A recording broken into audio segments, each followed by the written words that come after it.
Tennessee Titans.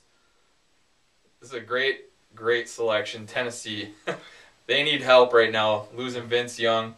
I mean, obviously losing head coach Jeff Fisher as well. So Tennessee, are they in a retooling mode right now? I really don't think so. I don't think they're that far away. With that said, I think they are going to go quarterback, but I think they're going to go with Cam Newton, who really is going to be like Vince Young's little brother. He's going to be a guy that comes in, is going to use his legs to make plays. Wasn't the most accurate passer, and I see a lot of Cam Newton, or a lot of Vince Young in Cam Newton. I think that Tennessee, since they hired from within for their head coach, I think they're going to want to try and keep things more or less the same.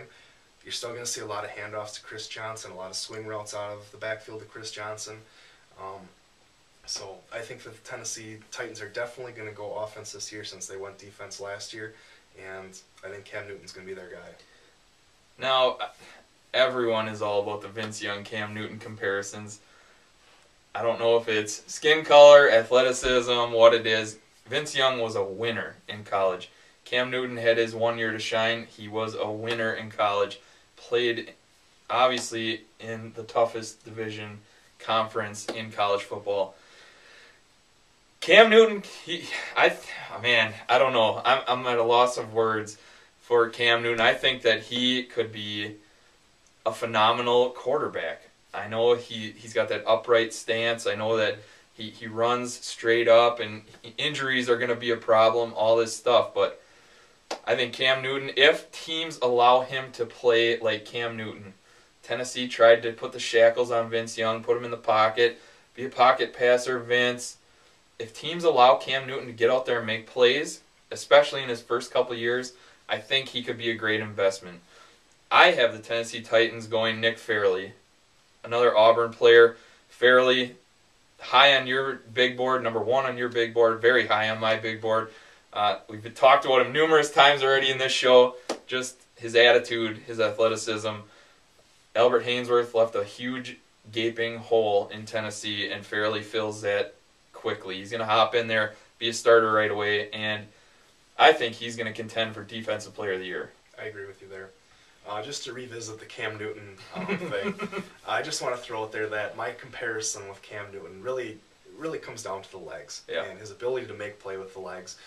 Vince Young, yes, Tennessee Titans did try to contain him and make him more of a pocket passer, but what set Vince Young apart and when you saw his greatness was when he was able to create plays with his legs, extended almost like Ben Roethlisberger does with his legs. Just extend the play, give his receivers that extra second to get open.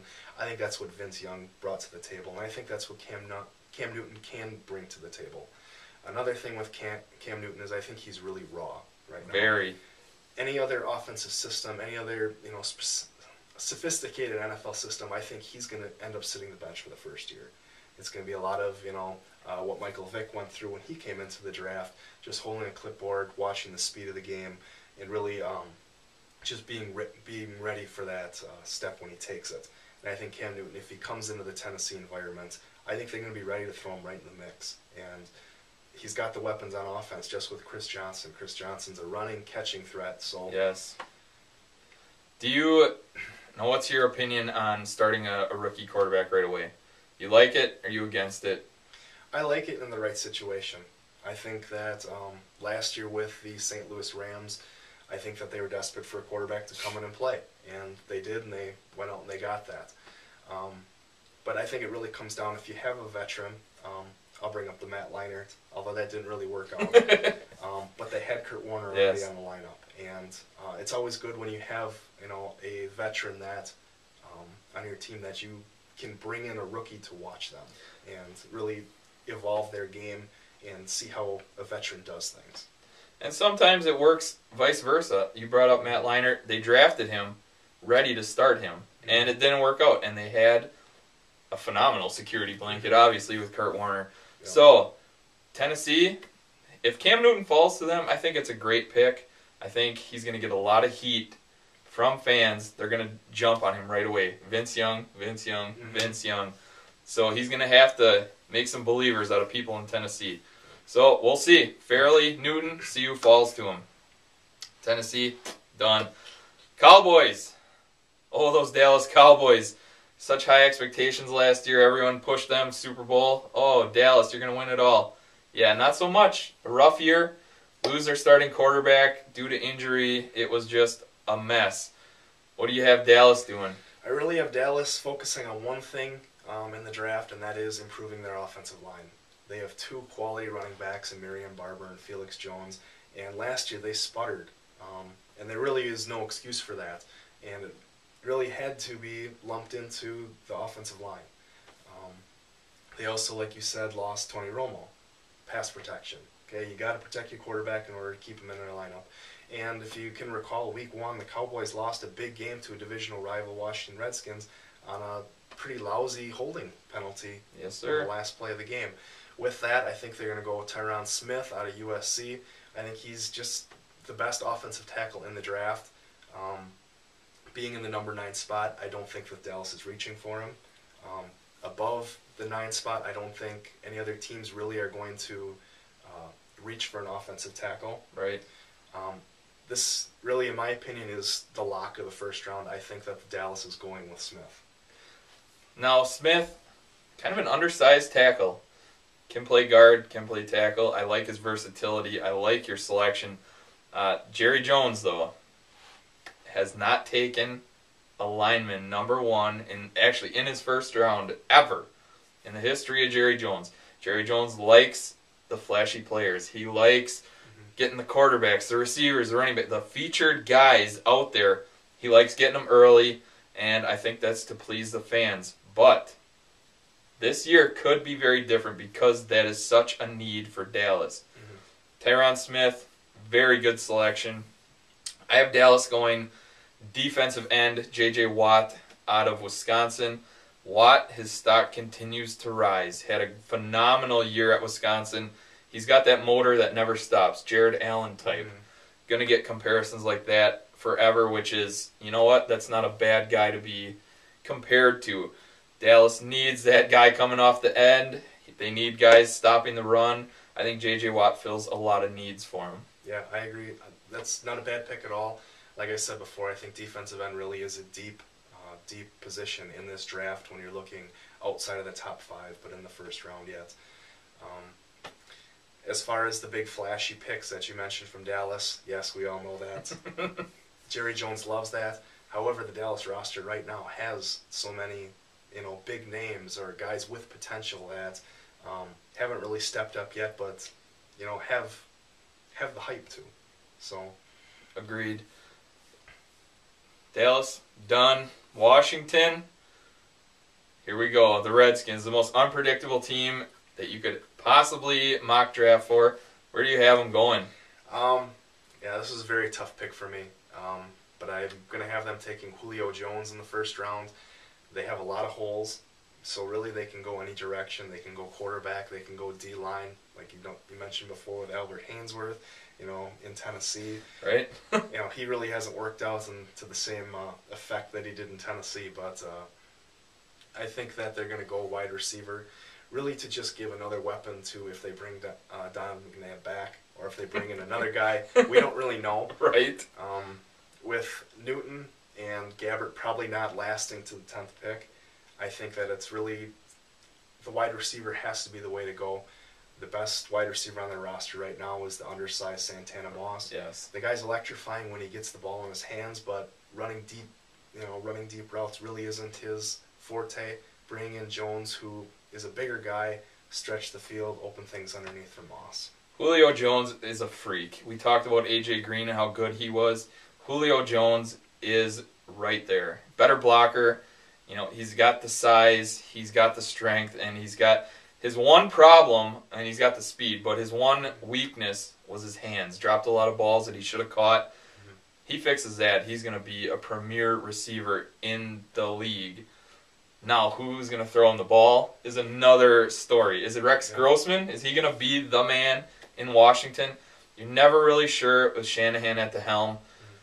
I have Washington taking the biggest and probably the dumbest pick of the entire NFL draft. It's a reach. It's probably the biggest stretch of the draft.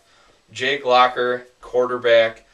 The top 2 guys are off the board. Jake Locker, some say, is number 3. in their quarterback depth chart. I'm not a huge fan of Jake Locker. Rough season at Washington this past year. Should have came out as a junior. Would have been the number 1 overall pick. Thank goodness it wasn't for the St. Louis Rams. But Washington staying in state, getting Jake Locker, might bring some fans to the stadium. What do you think about that? I don't think that's very far-fetched. Just to list off a few teams from the top 10 that I think are going to target quarterbacks in the second round. If they don't take one in the first round, will be Carolina, will be Buffalo, will be Arizona, and Washington. The second round quarterbacks I have are Jake Locker, Ryan Mallett, and Christian Ponder. Yes. With those 3 being on the board, I just listed off 4 teams. I think it's going to be a scramble in the second round for those guys. I don't think that any of the teams that I just listed off will reach for a quarterback that I just listed of Locker, Ponder, or Mallett. But come second round, they're going to be ready to snatch them off the board. So you do think it's a possibility Washington could stretch themselves and get this quarterback? They definitely can. Last year we saw a stretch out of the number 10 selection when Jacksonville took that defensive tackle. Yeah. Ali Aliana. Yes. Everyone kind of rolled their eyes, but he panned out for him. You know, when you have a gaping hole that you know needs to be filled, which quarterback really is a big question mark for Washington, you know, you got to address your needs. And with this lockout, it's really putting the clamps down on these NFL teams. Can't really go out and trade. Can't really, feel out the free agent market. Washington needs to solidify that problem quickly. And the NFL draft is going to have to be that platform for them to do it. So that's why I had them stretch for Jake Locker. Again, I feel it's a huge reach, but if any team's going to do it, Washington is the type of franchise that will extend themselves and do it. So, all right, out of these top 10, do you see any teams making that push to trade up, get that number 1 pick? Is there a team that, I feel like the Buffalo Bills are in love with Cam Newton. I feel like they could try to make a huge move, get up there, get the number 1 selection. And I feel like Carolina would be the type of team that would trade down. I feel like, if you drop 2 spots, maybe get a 3rd round pick with that 1st rounder, I feel like Cam Newton isn't such a lock to that team where, maybe they'll do it. I agree. When you look on a lot of the draft boards that are out there right now, Cam Newton is projected to go to the Carolina Panthers. A lot of that could be internally hyped up. Yeah. So that teams that really need a quarterback and are big on Cam Newton would be willing to trade up, like you said, the Bills. Really just offer that incentive to, make that move and get more. Carolina and Denver are really in dire need of a good draft here. Very much so. I think that they would be willing to entertain any offers that come from the outside. Excellent. There you have it, Spud Nation. That is our top 10 of the mock draft. More to come. Yes, sir. We're going to hammer this out. Draft April 28th. Can't wait. Best time of year. NFL draft. Phenomenal times. Tyler, thanks for joining us. Pleasure to be here. We can't wait to have Tyler back. That's for sure. All right, till next time, Spud Nation. We are out.